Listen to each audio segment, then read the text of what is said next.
Irmãos, vamos então aprender um bocadinho mais da palavra de Deus. Estamos na segunda carta de Pedro. Segunda carta de Pedro, capítulo 1, página 1330.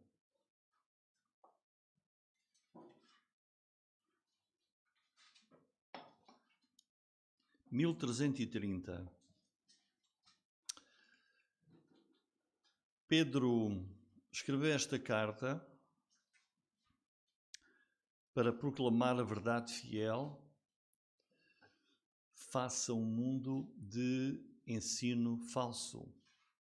Mas podem pensar, mas que ensino falso é esse? Referimos-nos a todo o ensino que é contrário à revelação bíblica. Referimos a falsas religiões que enganam as pessoas. Só que há enganos que nós temos na vida que temos prejuízos. Somos enganados e somos prejudicados. As coisas às vezes compramos e essa falsidade dá-nos prejuízos materiais. Agora, não podemos esquecer isto. Um engano sobre a nossa vida pode conduzir a um prejuízo eterno. Falsas religiões enganam as pessoas e o prejuízo é eterno. Todos vamos morrer e a vida não acaba na morte. E quando se parte deste mundo, há apenas dois caminhos: ou ir para junto de Deus eternamente, para a eternidade com Ele, ou ir para uma eternidade sem Ele, no inferno. Por isso, Pedro escreveu esta carta para apresentar a verdade fiel face a esta falsidade, sobretudo a nível espiritual. E o tema de hoje é a palavra de Deus, que tem nas vossas mãos, é uma luz que brilha nas trevas, até que Jesus venha. Não podemos esquecer isso. A Bíblia é uma luz que nos ilumina até que o Senhor nos chame ou até que Ele venha. Nós estamos aqui a prosseguir o estudo expositivo, versículo a versículo, de 2 Pedro, e esta carta vai terminar reforçando uma verdade que é a nossa esperança. Ela termina com a realidade futura da segunda vinda de Cristo. Essa é a nossa esperança. O capítulo 1, que hoje nós vamos terminar, falou-nos do valor e da necessidade do crente crescer na fé, até à maturidade, até ser adulto na fé. E nós vimos aqui, apenas para recordar, um retrato para o crescimento, ou seja, noutras palavras, o que é um cristão maduro? Um cristão maduro é caracterizado por aqueles atributos que se vêem aqui no versículo 5 até 7. E depois vimos os benefícios por nós crescermos na fé, versículos 8 até 11. E o último desses benefícios é quando nós partirmos, nós vamos entrar amplamente recompensados com os galardões, as coroas que Deus tem à espera para premiar a nossa fidelidade a Ele e o nosso serviço a Ele no mundo. Depois vimos os versículos 12 até 15, onde Pedro vai aqui mostrar porque é que ele escreveu esta carta. E ele diz que tinha em mente lembrar a lembrança dos ensinos fundamentais. Para quê? Para que nós não nos desviemos nunca da verdade bíblica. Por isso Pedro escreve para fortalecer os crentes e diz, olha, não se esqueçam daquelas coisas que vocês já aprenderam. O início, os fundamentos da fé. Jesus pediu-me Quando Pedro negou, o Senhor o avisou que ele ia negar, e ele disse, não, eu nunca vou fazer isso. Não, olha, vais negar-me. Mas depois quando te converteres, fortalece os teus irmãos. E ele está aqui a fazer, até ao fim da sua vida, ele nunca se esqueceu desta ordem de Jesus. Quando te converteres, fortalece os teus irmãos. E por isso ele assim fez. E agora sabe que a sua vida vai terminar e escreve esta carta para trazer à lembrança as coisas fundamentais. E a dizer, os crentes têm que se lembrar sempre das coisas fundamentais. E por isso ele aqui nos mostra que a verdade aceita a repetição. E não pensar o contrário, a repetir outra vez, olha que chato, estar a repetir outra vez. Pedro diz, não, lembrar e repetir é valioso. A verdade aceita isso, porque a verdade podes repetir esse ensino. E a verdade é fortalecida pela lembrança. É por isso que nós lemos a Bíblia e voltamos a ler a mesma coisa, ano após ano, e isso fortalece-nos.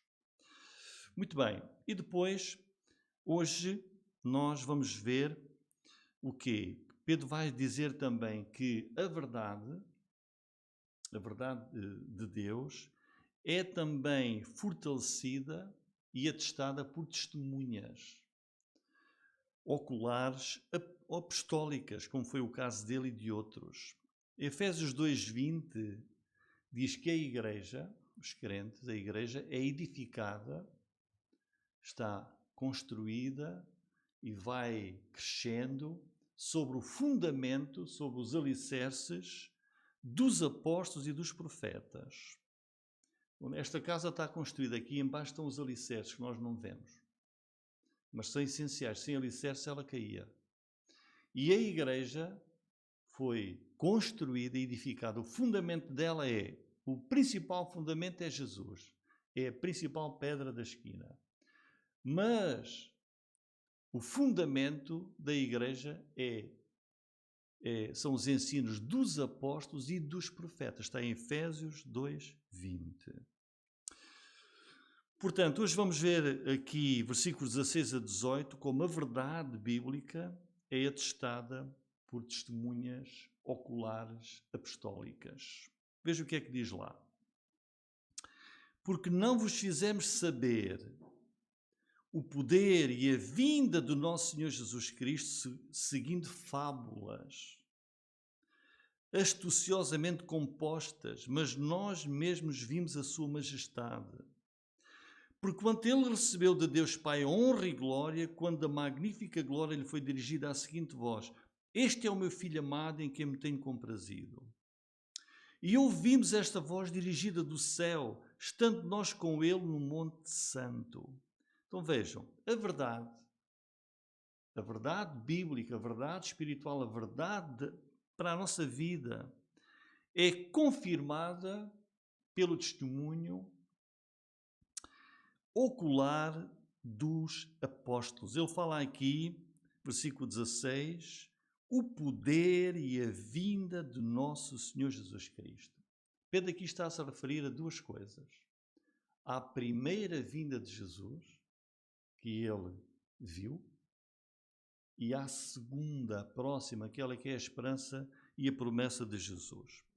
E ele atesta que o poder e a vinda do nosso Senhor Jesus Cristo, esta verdade, ele vai trazê-la aqui à memória, em especial porque houve um acontecimento que marcou muito Pedro. Ele fala o poder e a glória de Jesus. Que acontecimento foi esse? Foi quando Jesus decidiu levar 3 apóstolos, Pedro, Tiago e João, subiram um alto monte e Jesus ali, o que é que fez? Mostrou, eles olhavam para Jesus como nós estamos aqui a ver-nos. Homem, não é? Comia, bebia, dormia, mostrava o seu poder com os milagres, mas Jesus disse, agora vocês vão ver quem é que eu sou mesmo, além disto que vocês estão a ver. e foram a um alto monte e ali Jesus transfigurou-se de uma maneira única. E está lá em Marcos capítulo 9, está nos outros, também outros evangelhos, mas Marcos, vamos ler ali, Marcos capítulo 9, versículo 2. Agora veja o que é que aconteceu. E Pedro está aqui a lembrar-se disso. Marcos 9. Diz assim: 6 dias depois, Jesus tomou consigo a Pedro, a Tiago e a João e levou-os sós, só estes três, em particular, a um alto monte e transfigurou-se diante deles. As suas vestes tornaram-se resplandecentes, ou seja, brilhavam, extremamente brancas como a neve, tais como nenhum lavadeiro sobre a terra os podia branquear. E apareceu-lhes Elias com Moisés e falavam com Jesus. E depois, versículo 7. E desceu uma nuvem que os cobriu com a sua sombra. E saiu da nuvem uma voz que dizia: Este é o meu filho amado, a ele ouvi. Portanto, Pedro está agora voltando para a carta dele. Pedro está a dizer, tal como a primeira vinda foi verdadeira, nós vimos, nós estivemos com Jesus. A segunda vinda também vai ser real e verdadeira. E Pedro está aqui a defender a verdade da pessoa de Jesus. Porque naquele tempo também duvidavam de Jesus. As pessoas acusavam de falsidade a mensagem de Jesus. A mensagem que se proclamava, que Jesus trouxe da parte de Deus. As pessoas duvidavam que Jesus era o Messias, era Deus feito carne. Duvidavam até dos seus milagres. Acham isso? Porque é que os judeus, os mestres, prenderam? Duvidavam de Jesus. Diziam, isso tudo é mito, isso é história, isso é, como diz aqui, fábula. Vejam aqui, versículo 16. Não vos fizemos saber o poder e a vinda do nosso Senhor Jesus Cristo, seguindo fábulas astuciosamente compostas. Dizendo, isso é tudo aí um arranjinho que fizeram, uma coisa bem montada. Isso não é verdade. Não. Pedro está a dizer, não. E da mesma forma sobre a próxima vinda de Jesus. Isso é história, isso não vai acontecer. A vida vai continuar sempre assim, o mundo vai ser sempre assim. Não, diz o apóstolo Pedro. Ele diz aqui, no fim do versículo 16, nós mesmos vimos a sua majestade. Nós não apenas estivemos com Jesus, comíamos, bebíamos com ele, dormíamos, viajávamos. Mas houve um dia que nós vimos a majestade dele. Ele levou-nos a um alto monte e transfigurou-se ali. Uma glória indescritível. Ele mostrou, isto sou eu mesmo, este é quem eu sou mesmo. Eu sou Deus feito carne. Nós vimos a sua majestade. E no versículo 18, eles não apenas viram, ele está a dizer, é verdade, olha que a vinda de Jesus e que ele é Deus, é verdade. Porque o versículo 18 diz, além de ver, o que é que aconteceu mais? Ouvimos uma voz dirigida daquela glória celestial que disse, este é o meu filho amado em quem eu tenho prazer, em quem eu me alegro, em quem eu me tenho comprazido.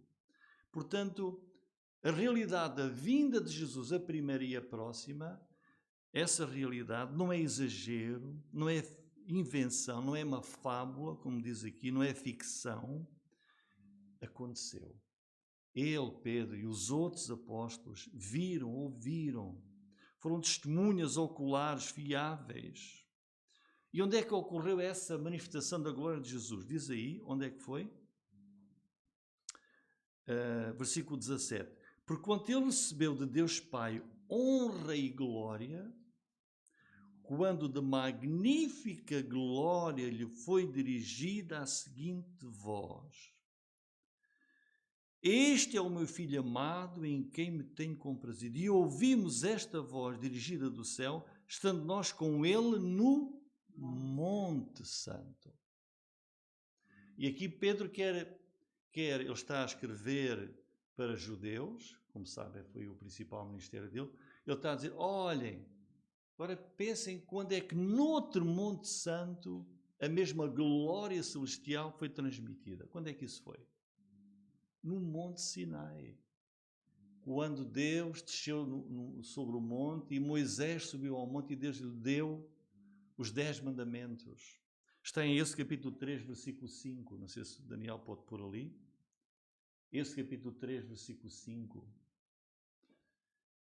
Quando a glória de Deus se manifestou no Monte Sinai e disse Deus, não te chegues para cá, tira os sapatos dos teus pés, porque o lugar em que tu estás é terra santa. Portanto, o que é que Pedro está aqui a mostrar? Que a transfiguração de Jesus na sua primeira vinda foi real, ocorreu e é uma prova e antevê a glória da segunda vinda de Jesus. Jesus virá com essa glória do céu, e esta é a ligação que Pedro quer fazer aqui, porque ele vai concluir esta segunda carta falando da segunda vinda de Jesus. E hoje as pessoas zombam, as pessoas hoje não acreditam que o Filho de Deus já veio a este mundo a primeira vez, não acreditam que a razão da vinda de Jesus foi que ele, em amor, veio e deu a sua vida na cruz pelo pecado do mundo, ressuscitou dentre os mortos e também não acreditam que ele virá a segunda vez. Mas essa promessa é certa e o seu cumprimento também. E como crentes, nós devemos crer nisso. E Pedro está a escrever nesse sentido também. Reparem que naquilo que Pedro está aqui a destacar sobre a pessoa de Jesus, fala do seu poder, vejam, nós mesmos, fala versículo 16, seu poder, fala de versículo 17, honra e glória, e tudo isto comprovado pelo Pai, que o enviou e que falou quando eles estavam naquele monte. Tudo dirigido à magnífica glória do céu. Este é o meu Filho amado em quem me tenho comprazido. E reparem que Pedro está aqui a dizer que isto é confirmado pelos apóstolos. Portanto, nós hoje cremos na palavra de Deus, mas podemos dizer, sim, pela fé nós cremos, mas foi verdade. Os apóstolos viram e estiveram presentes. Vejam que ele fala aqui neste nós apostólico no versículo 16. Vos fizemos, está a falar no plural, vos é nós os apóstolos. Depois mais à frente, versículo 18, ouvimos esta voz, nós apóstolos ouvimos, e também no versículo 18, estando nós. Portanto, as verdades bíblicas estão confirmadas por testemunhas apostólicas ou testemunhas oculares que estiveram lá com Jesus. Os apóstolos não são falsos mestres, falsos doutores, como aqueles que Pedro vai começar a acusar aí a partir do capítulo 2. Pedro está aqui neste capítulo 1 a incentivar o crescimento, a fortalecer o crescimento dos crentes, para que eles, estando maduros, possam enfrentar aquilo que ele vai passar a descrever no capítulo 2. Porque ele vai dizer assim, vou só ler o versículo 1. Também houve entre o povo falsos profetas, como entre vós haverá também falsos doutores, que introduzirão encobertamente heresias de perdição e negarão o Senhor que o resgatou, trazendo sobre si mesmos repentina perdição. Está a dizer, olhem, assim como antigamente houve falsos mestres que enganaram as pessoas, vai haver também. E nós vemos isso hoje muito. Falsas religiões, falsas seitas, igrejas que ensinam e deturpando a palavra de Deus. E por isso no capítulo 1 Pedro está a preparar os ouvintes para eles poderem vencer o falso ensino. Versículos 19 até 21, depois de de termos visto que a verdade foi confirmada por testemunhas oculares apostólicas, Novo Testamento, agora vamos ver que a verdade de Deus é também atestada por escrituras dos profetas do Antigo Testamento. Versículo 19. E temos muito firme, olha, ele acabou de dizer, olha, fiquem firmes, porque nós estivemos lá, nós vimos a glória de Jesus, nós estivemos presentes, podem confiar. E diz, não só em nós. Versículo 19. E temos muito firme a palavra dos profetas. Antigo Testamento. Não é? O que é que vamos fazer então com o Antigo Testamento? À qual bem fazeis em estar atentos como uma luz que ilumina o lugar escuro, até que o dia amanheça e a estrela da alva apareça em vossos corações. Portanto, uma vez mais, Pedro está aqui agora a trazer, sim, mas também os profetas são muito importantes. A palavra dos profetas, a revelação do Antigo Testamento, dos profetas de Deus, dos ensinamentos que Deus trouxe através deles. Portanto, quer o testemunho dos profetas do Antigo Testamento, quer o testemunho dos apóstolos do Novo Testamento, confirmam-se. Os apóstolos, naquilo que escreveram, confirmam tudo aquilo que os profetas escreveram no Antigo Testamento. E os profetas profetizavam sobre as coisas que iam acontecer e que ocorreram. Portanto, a palavra de Deus confirma-se ela mesma. Até porque, se lembrarem, as personagens que apareceram com Jesus naquele monte da transfiguração foram duas personagens do Antigo Testamento.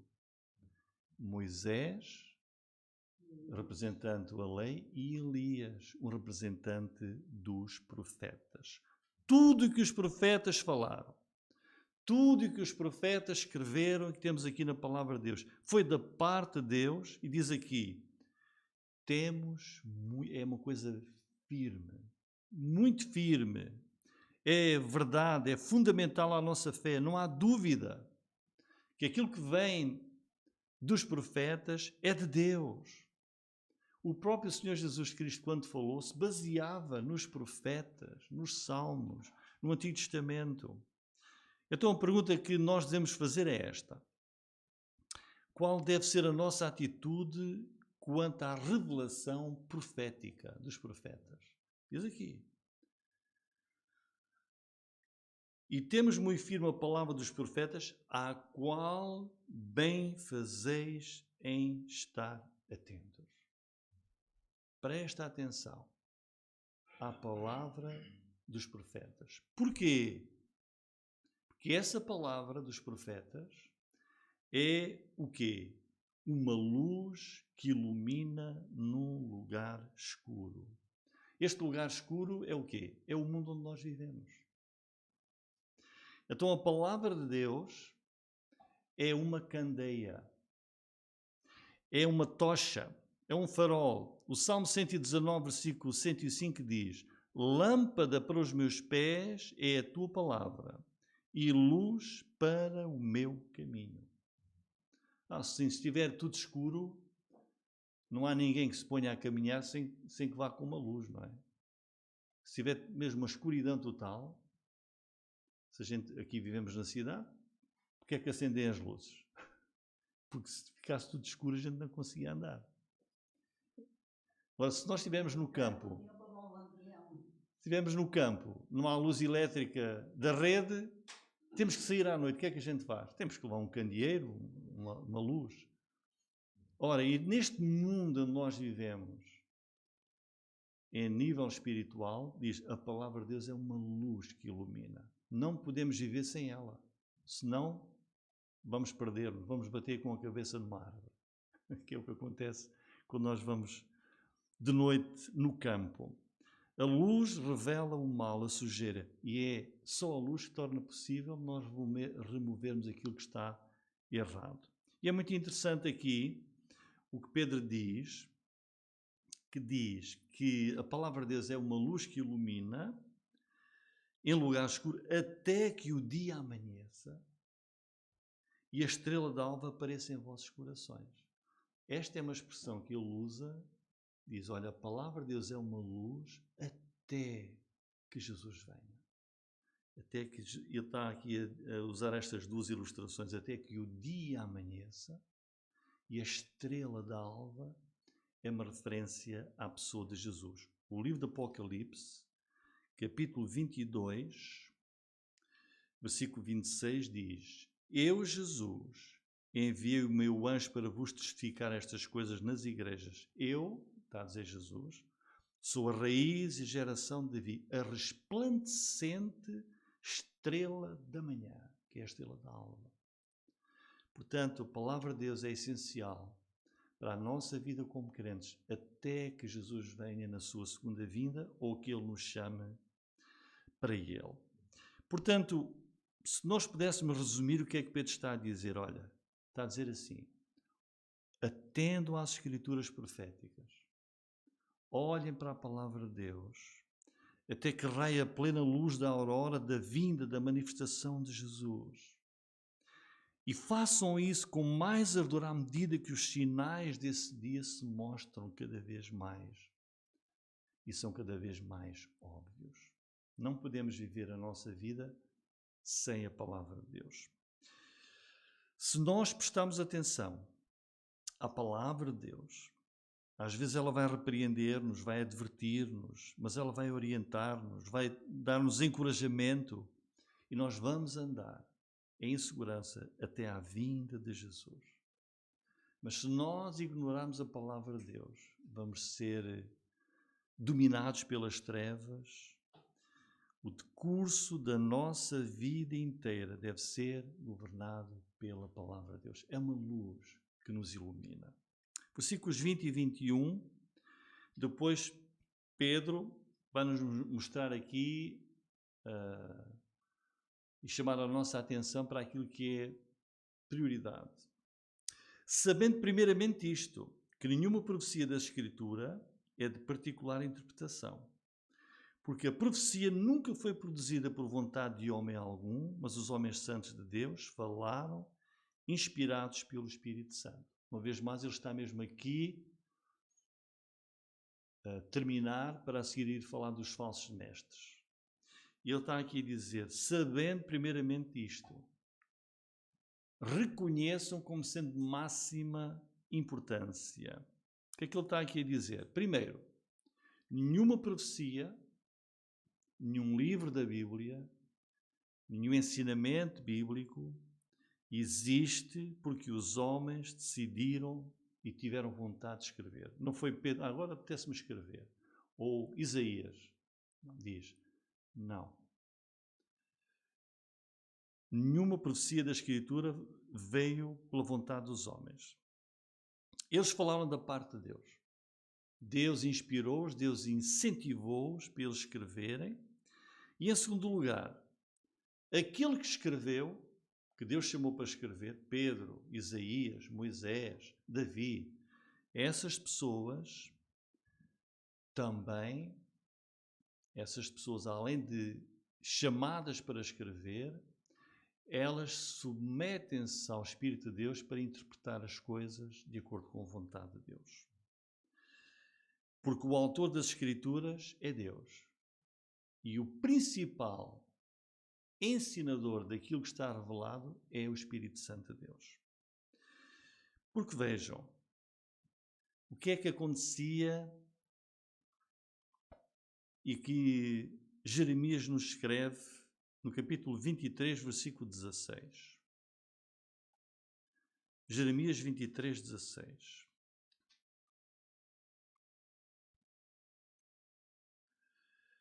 Assim diz o Senhor dos Exércitos, não deis ouvidos às palavras dos profetas que entre vós profetizam, fazem-vos desvanecer. Falam da visão do seu coração, não da boca do Senhor. Ou seja, havia falsos mestres que diziam, Deus disse-me isto. Olha agora, e nós estamos a ouvir isso hoje. tive uma visão. Tive uma visão, Deus mostrou-me, revelou-me isto, eu via isto e via assado. Eu entrei no próprio céu. Eu vi, eu ouvi. Ora, não deis ouvidos às palavras dos profetas que entre vós profetizam. Fazem-vos desvanecer, estão a enganar. Falam da visão do seu coração, não da boca do Senhor. Ou seja, Deus inspirou a palavra, a Bíblia, e é Deus que nos vai dar a verdadeira interpretação daquilo que aqui ele mandou escrever. E se nós vimos depois Ezequiel, que está à frente, capítulo 13. Portanto, este é o alerta. Nós devemos estar atentos às palavras dos profetas, mas cuidado com a interpretação que muitos dão da palavra de Deus. Ezequiel capítulo 13, versículo 3. Assim diz o Senhor Deus: ai dos profetas loucos que seguem o seu próprio espírito e que nada viram. Ou seja, Pedro, voltando aqui à segunda carta de Pedro, diz: não há nenhum livro da Bíblia que tivesse surgido pelo desejo das pessoas. Deus é que chamou e inspirou os homens para escrever. E também a interpretação tem que ser em submissão ao Espírito Santo de Deus, em humildade, para nós não dizermos aquilo que não é da vontade do Senhor. Reparem também no versículo 20 que diz: não há interpretações particulares. E 21, a profecia nunca foi produzida por vontade de homem algum, mas os homens santos de Deus, aqueles homens que Deus escolheu, homens separados por Ele, falaram inspirados pelo Espírito Santo. É por isso que nós temos toda a confiança na palavra de Deus. Porque Deus escolheu homens santos, homens que viviam em sintonia com Deus, em obediência a Deus, e Deus chamou-os, inspirou-os e eles escreveram. E é pela submissão às Escrituras que o Espírito Santo de Deus nos vai mostrar a verdadeira interpretação das Escrituras. Hoje também Deus continua à procura de homens e mulheres santos, submissos a Ele, que queiram servi-lo. Em conclusão, irmãos, Pedro ensina-nos aqui a grande importância de nós sempre nos lembrarmos dos ensinamentos fundamentais da palavra de Deus. Trazê-los à lembrança. E a verdade de Deus é fortalecida quando se repete. A verdade de Deus foi confirmada por testemunhas apostólicas oculares, que escreveram para nós depois o Novo Testamento, e também pelas escrituras dos profetas do Antigo Testamento, que Deus chamou e usou para nos trazerem a revelação bíblica. E por isso nós podemos resumir aqui a chamada de Pedro desta forma. Nós podemos pôr aqui o nosso nome: Rui, Daniel, Agostinho, Silvina, Tina, Mila, por aí afora. Atendei às escrituras proféticas, até que brilhe a plena luz da aurora da segunda vinda de Jesus. Amem a palavra de Deus. Submetam-se a ela e com mais ardor à medida que os sinais dessa vinda de Jesus são mais evidentes. Porque fazendo assim, venceremos as trevas, porque a palavra de Deus é uma luz que ilumina neste mundo. Que o decurso da nossa vida inteira seja governado pela palavra de Deus. Essa palavra escrita pelos seus profetas e pelos seus apóstolos. Amém.